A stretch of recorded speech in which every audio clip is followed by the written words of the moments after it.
public defender is an attorney employed by the community and responsible for giving legal aid without cost to any person who seeks it and is financially unable to employ private counsel. It is his duty to defend those accused of crime until the issue is decided in the court of law. The first public defender's office in the United States was opened in January 1913. Over the years, other offices were opened. And today, that handful has grown to a network of lawyers cooperating to protect the rights of our clients. In this area, you will find hotels, theaters, large department stores, and smaller merchants. Not $10, not $5, but $2. I lose a buck on every one I sell, so buy me out and break me. What do you expect to reduce the Hope diamond? Now, come on, ladies. It costs $2 to get married, but look. How about you, ladies? Good.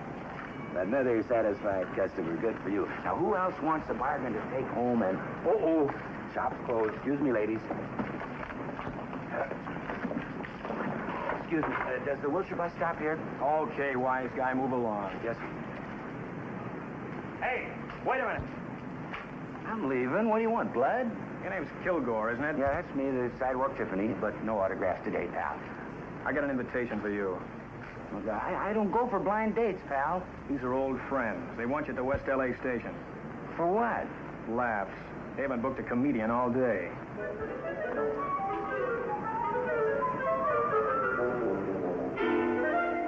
whole place needs paint. A couple of pictures up here.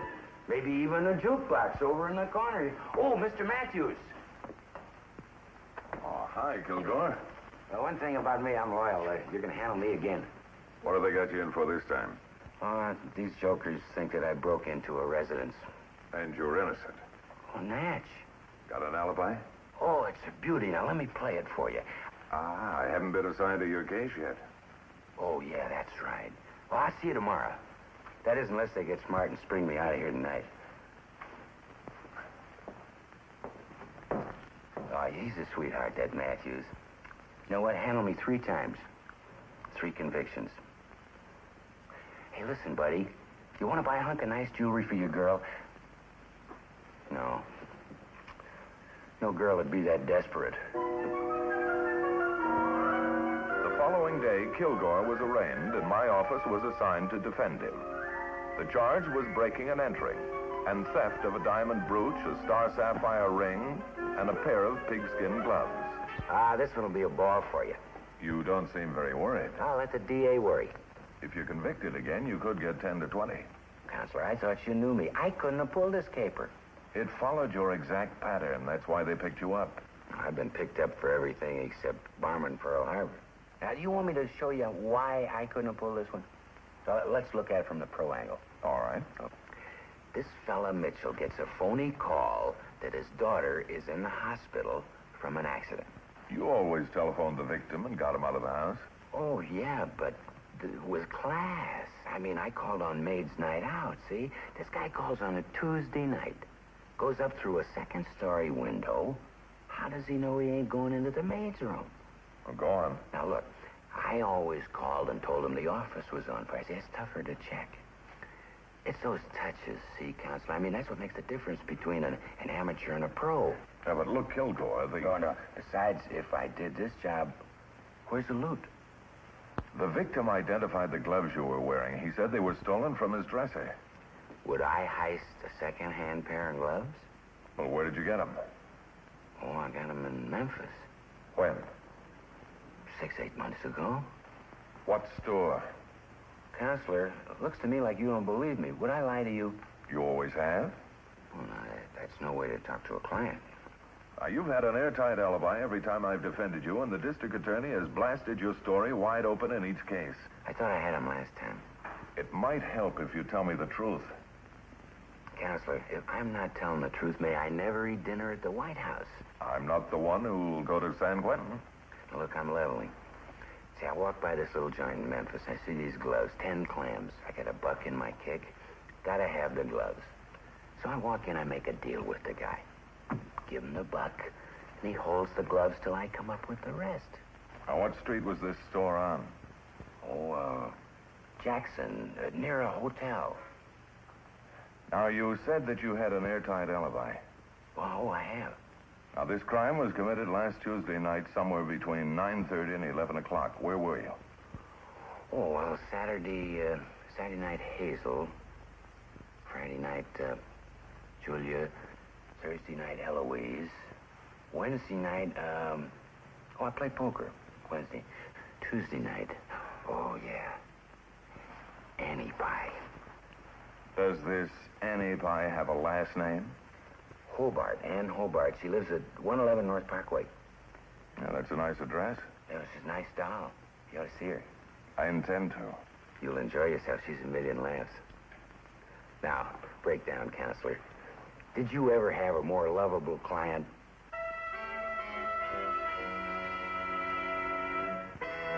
I spent the rest of that morning with Deputy Public Defender Martha Hamilton, preparing the defense of Allie Kilgore. Stop. A stamped inside right glove is trademark of Keystone Glove Company. Stop. Would appreciate your cooperation in locating store and securing deposition from clerk. Signed, etc., etc. You know, I'm developing a taste for lukewarm coffee. We've all been eating drugstore lunches and dinners at our desks, and I wouldn't mind if we were spending time on those homicide cases, but... Kilgore's case is important, too. To Kilgore. To all of us. Now, we handle 1,000 cases a month, and they're all important. Don't you ever get sick and tired of the Allie Kilgores? On the average of 2 or 3 times a day. Then why?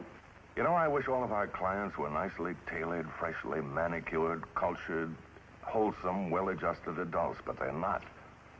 Now, we get the homeless, the penniless, neurotic.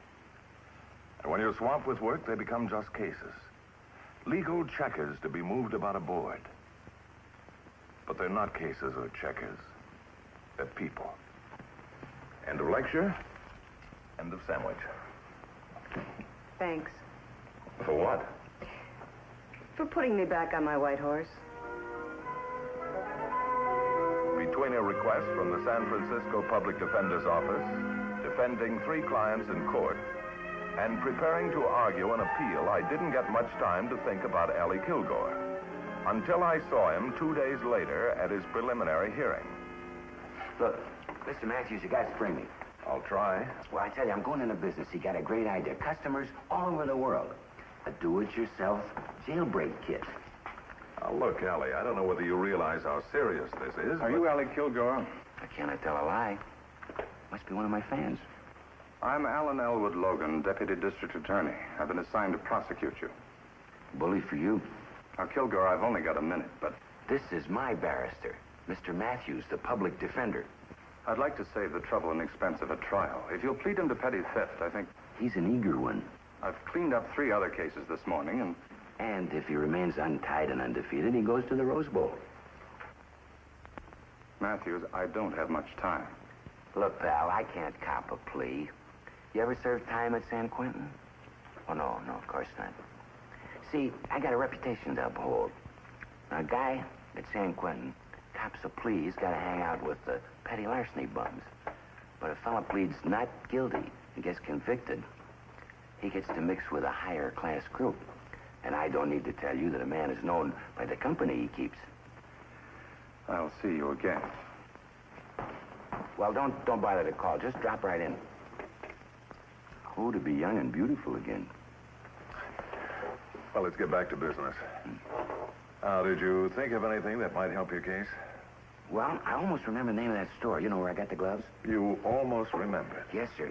Look, it's a guy's first name, Mr. Matthews, like Joe's Men's Store or Willie's Men's Store or something. There's a big red sign in front of the joint. Well, I haven't heard yet from the Memphis Public Defender. This might help him. Hey, Mr. Matthews, how'd you like Annie Pie? Well, I didn't see her yet. I'm going over right after we finish here.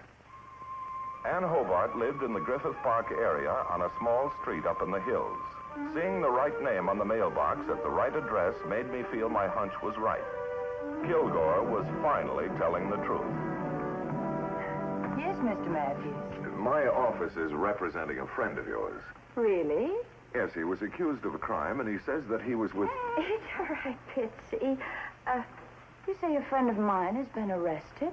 Yes, and if you'll make yourself available to testify... Well, who is this friend? I'm sorry. Allie Kilgore. Yes, Bitsy. We're going inside in a minute. Kilgore? I've never heard of anyone named Ollie Kilgore. Thank you very much.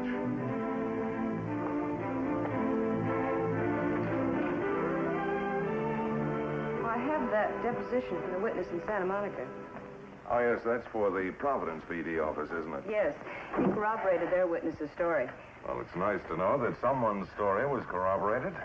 Oh, sounds like a bad case of Kilgore poisoning. Now, don't gloat. Sorry. What happened?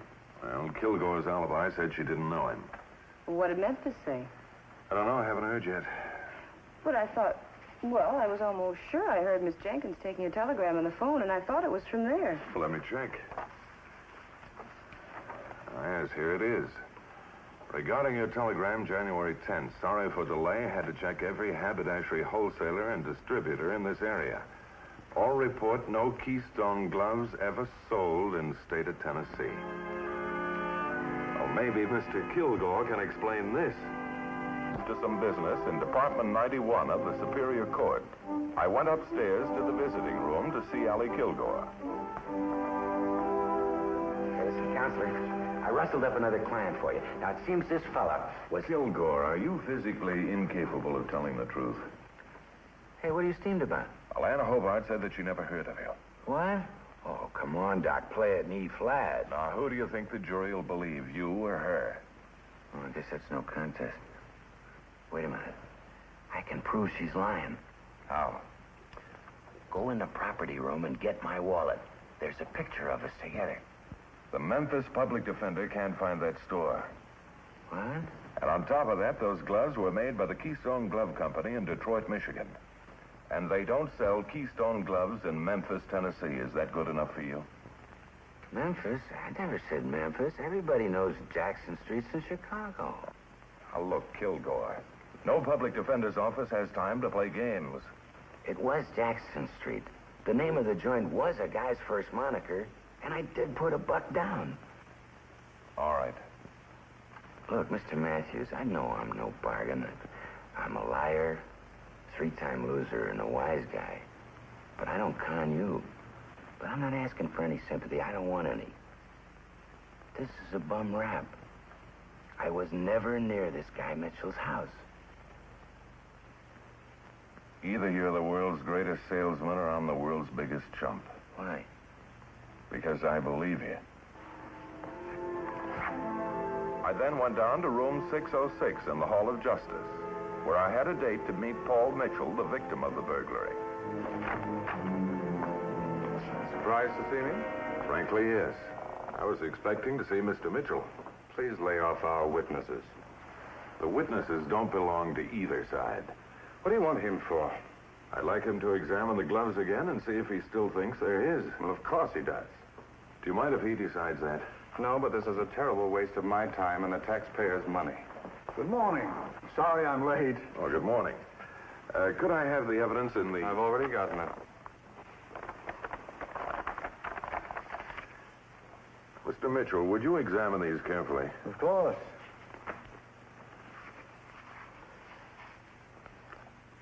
See these burns, Mr. Matthews? Yes? Well, one night I forgot about a cigarette until I felt the heat through my glove. Thank you very much, Mr. Mitchell. Need any more? Kilgore smokes, too. I admire your perseverance, but why? But why what? We both have a lot of other things to do. Why waste time on somebody with 3 convictions? He's not being tried for those crimes. I know that. He says he's innocent of this one. He says, who is Allie Kilgore to say anything, to tie us up this way? A man with certain rights. The Constitution calls them inalienable rights. But Mr. Matthews, if this man broke into my house, If he did, his rights won't protect him. They only guarantee him a fair trial. I'll thank you for coming in, Mr. Mitchell. Not at all.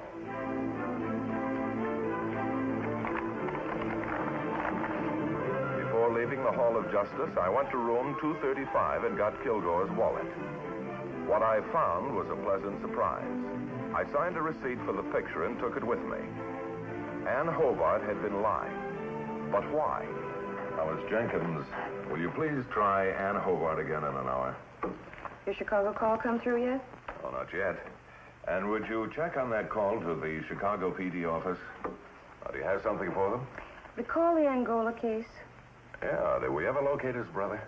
The Indianapolis PD office just missed him. But he's due in Chicago today. They don't know which hotel he'll stay at, though. Oh, pardon me. Hello, Matthews. Hi, Bart. Ray Anderson in Chicago. Oh, Ray, I'd like you to handle a couple of things for me. Sure. I want you to find a men's shop on Jackson Street. What's that? Now, I don't know the name of the shop or the address, but we're looking for a clerk who sold our client a pair of pigskin gloves a little after Labor Day last year. I sent a picture of our client by airmail. You're shooting it tomorrow. Uh-huh. Where'd you say the store was? Jackson Street is all I know. Bart, haven't you been reading the papers? No, about what? You know, all I can see out my window is snow. Been coming down for 2 days. It must be 3 feet deep. I wish I could say never mind. How soon do you need it? Well, the trial is set for day after tomorrow. But, Bart... I'm sorry, but I just got the information myself. Okay. As soon as the picture comes through, I'll get started on it. Thanks, Ray. I'll do the same for you sometime. Bye. Instead of waiting to call Ann Hobart, I went to her house. You remember me? I'm Bart Matthews. Yes. Well, I'm sorry to bother you like this, but there's something more I wanted to ask you. It's all right, Betsy. I came back because... Who's that, dear? It's the man from the pet shop. I'll talk to him out here. You get some rest. Let's sit over there.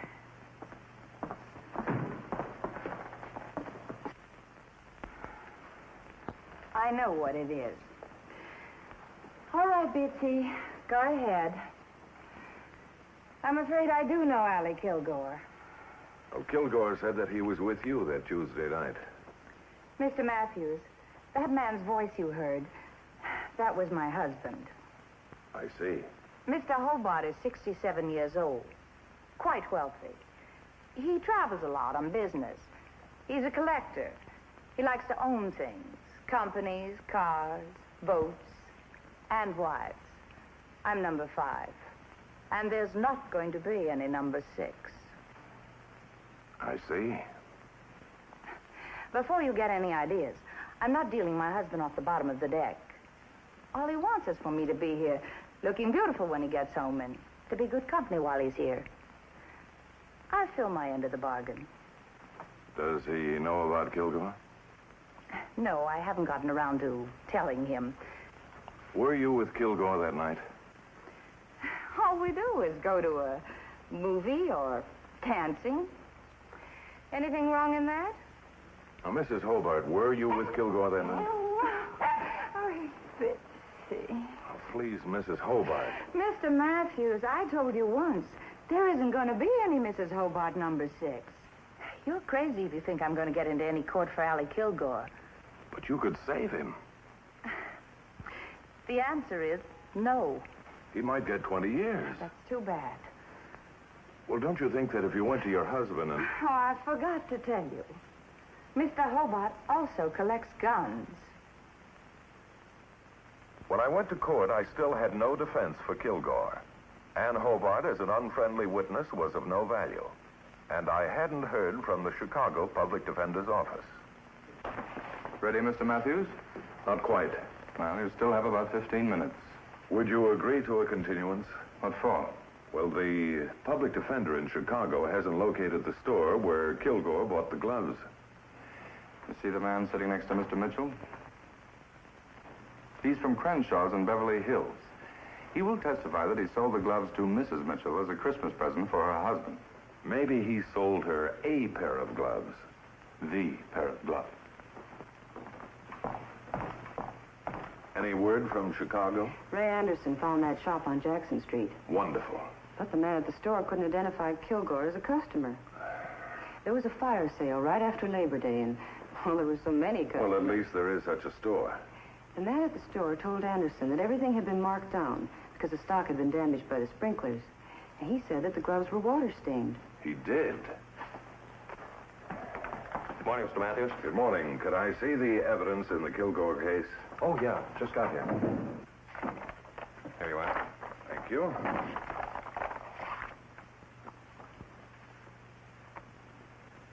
You satisfied now? Well, they're not watermarked, I'll give you that. Thanks. Maybe Mr. Kilgore had them cleaned. Say, Oh, come now. how about taking these across the street to the police lab? They could tell us in a minute if there's a cleaning mark inside here. I can tell you now, there isn't. And if there is, will you admit they're not Mitchell's gloves? Just a minute.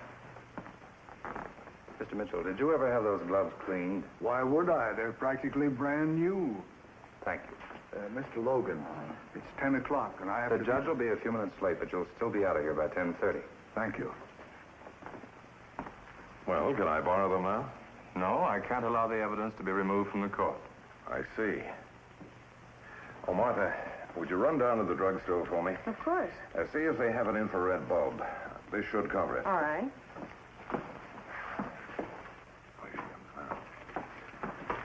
Thanks, Martha. Now, do you mind if I use your lamp? Will a thing like that work in there? Yeah, sure. Oh, go right ahead.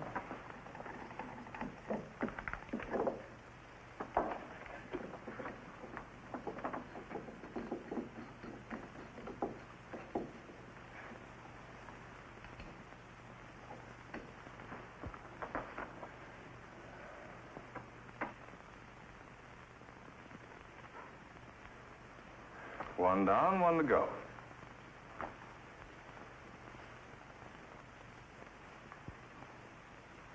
You know what these things mean, Logan? That's the mark of the wholesale cleaner. That's the mark of the shop. That's the day Kilgore had them cleaned. September the 21st. Right after Labor Day. Mitchell got his for Christmas. Bailiff, please get Kilgore from the bullpen. Put that Kilgore matter over till 2 o'clock, and I'll move to have it taken off calendar. Yes, sir.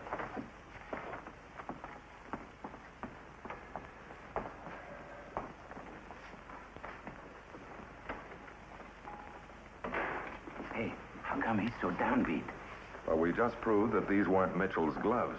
Oh, Counselor, you can have all my legal action from now on. Well, thanks a lot. Don't brush it off, pal. You know, I can take my work elsewhere. Let that be a lesson to you. All right, now take it easy. You're not out yet. It's okay, Bart. I have it coming. The bum is human. You know, you really can thank Miss Hamilton. It was her idea to check and see if there was a cleaning mark in here. Just like a doll. Thank you, honey. You're very welcome. That was quick thinking, Martha. Wait a minute, Counselor. Let's not overdo it. You know who really rates a bow? Little Allie. For what? For winning the case. Where are you if I don't have these cleaned? Attorney Logan's motion for dismissal of the charges against Allie Kilgore proved to be justified 2 weeks later.